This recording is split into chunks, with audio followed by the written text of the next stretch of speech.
Bahujan Samaj party यानी बसपा की अध्यक्ष मायावती ने देश में धर्म और हिंदुत्व की आड़ में अत्याचार होने का आरोप लगाते हुए सोमवार को कहा कि देश की जनता इस लोकसभा चुनाव में नाटक, जुमलेबाजी या गारंटी के झांसे में नहीं आएगी। पीलीभीत और मुरादाबाद में चुनावी रैलियों को संबोधित करते हुए बसपा अध्यक्ष ने कहा कि केंद्र में सत्ता में आने पर अन्य पार्टियों के विपरीत उनकी पार्टी जमीनी स्तर पर ठोस कदम करेगी, जैसा कि उसने सत्ता में रहते हुए उत्तर प्रदेश में किया था। उन्होंने कहा कि इस चुनाव में कोई नया या पुराना नाटक, जुमलेबाजी या गारंटी काम नहीं करेगी, क्योंकि देश के लोग समझ गए हैं कि गरीबों, कमजोर वर्गों, मध्यम आय समूहों और अन्य मेहनतकश लोगों से किए गए अच्छे दिन के कई वादे कागजी गारंटी हैं। उन्होंने अपने राजनीतिक विरोधियों पर अपना अधिकांश समय और शक्ति अपने पसंदीदा पूंजीपतियों को अमीर बनाने, उन्हें छूट देने और उन्हें बचाने का आरोप लगाते हुए कहा कि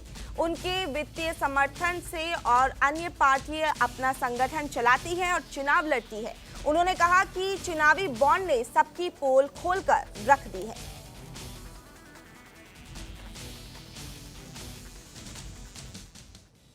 विरोधी पार्टियों के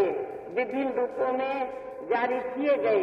इनके हवाई व प्रलोभन भरे चुनावी घोषणा पत्रों एवं वायदों आदि के बहकावे में भी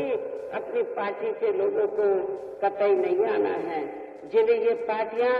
चुनाव खत्म होने के बाद ज्यादातर अमल में नहीं लाती हैं और अब जिन पर से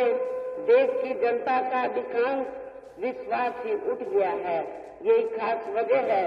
कि हमारी पार्टी किसी भी चुनाव में अपनी पार्टी का कोई भी चुनावी घोषणा पत्र आदि जारी नहीं करती है। वैसे भी हमारी पार्टी किसी भी मामले में